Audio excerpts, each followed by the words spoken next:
राज्य में गुहिल राजपूत राजवंश के संस्थापक राजा थे।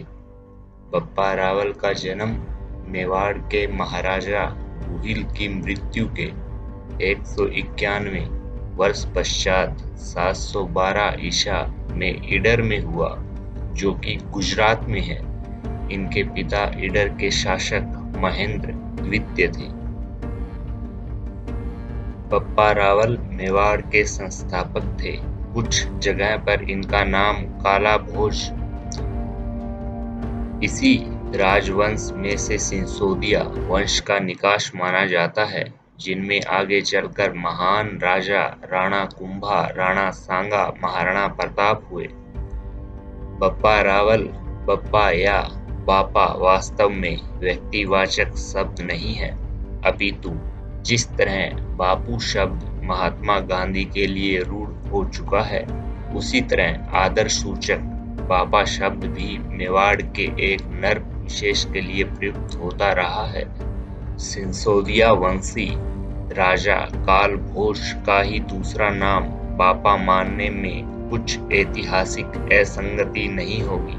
बप्पा रावल को रावल की उपाधि भील सरदारों ने दी थी। जब बप्पा रावल 3 वर्ष के थे, तब वे और उनकी माताजी असहाय महसूस कर रहे थे। तब भील समुदाय ने उन दोनों की मदद कर सुरक्षित रखा। बप्पा रावल का बचपन भील जनजाति के बीच रहकर बीता। भील समुदाय ने अरबों के खिलाफ युद्ध में बप्पा रावल का सहयोग किया।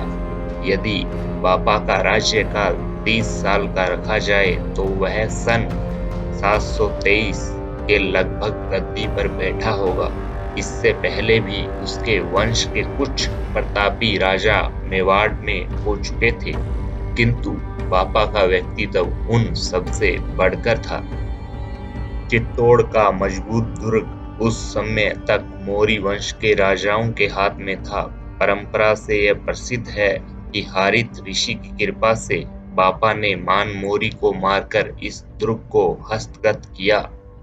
टोड को यही राजा का एक शिलालेख मिला था, जो यह सिद्ध करता है कि बापा और मानमोरी के समय में कोई विशेष अंतर नहीं है।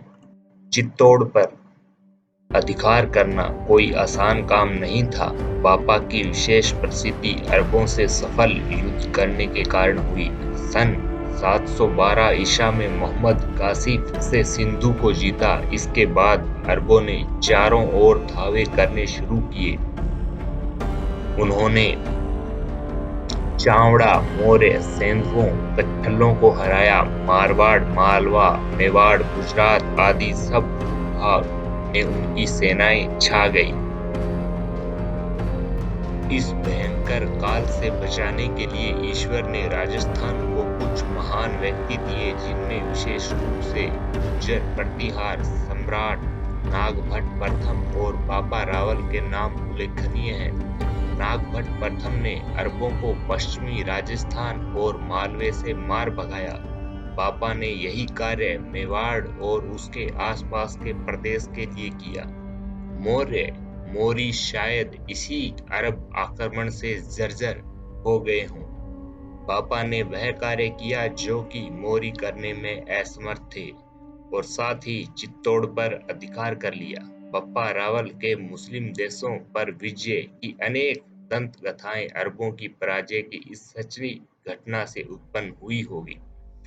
बप्पा रावल ने अपने विशेष सिक्के जारी किए थे। इस सिक्के में सामने की ओर ऊपर की हिस्से में माला के नीचे श्री भोग लेख है, बाईं ओर त्रिशूल है और दाहिनी तरफ वेदी पर शिवलिंग बना है। इसके दाहिनी ओर नंदी शिवलिंग की ओर मुख लिए बैठा है। शिवलिंग और नंदी के नीचे दंडवत करते हुए एक पुरुष की आकृति है। पीछे की तरफ सूर्य के छत्र के चिन्ह हैं। इन सब के नीचे दाहिनी ओर मुख किए एक गौ खड़ी है और उसी के पास दूध पीता हुआ बछड़ा है। शायद इन्हीं कारण से इसे काल भोजवाल कहा गया है। यह सब चिन्ह बप्पा रावल की शिव भक्ति और उसके जीवन की कुछ घटनाओं से आग्रह कराते हैं। बप्पा रावल को काल घोष आदित्य नाम से भी जाना जाता है। उनकी मृत्यु तकरीबन 97 वर्ष की आयु में हुई थी। महाराजा बप्पा रावल के बारे में कहा जाता है कि वह अपने एक ही झटके में 2 भैंसों की बलि देता था। पहनावे में 35 हाथ की धोती और 16 हाथ का दुपट्टा पहनते थे। बापा की तलवार का वजन 32 मन बताया जाता है और अपने भोजन में 4 बकरों का भोजन करते थे।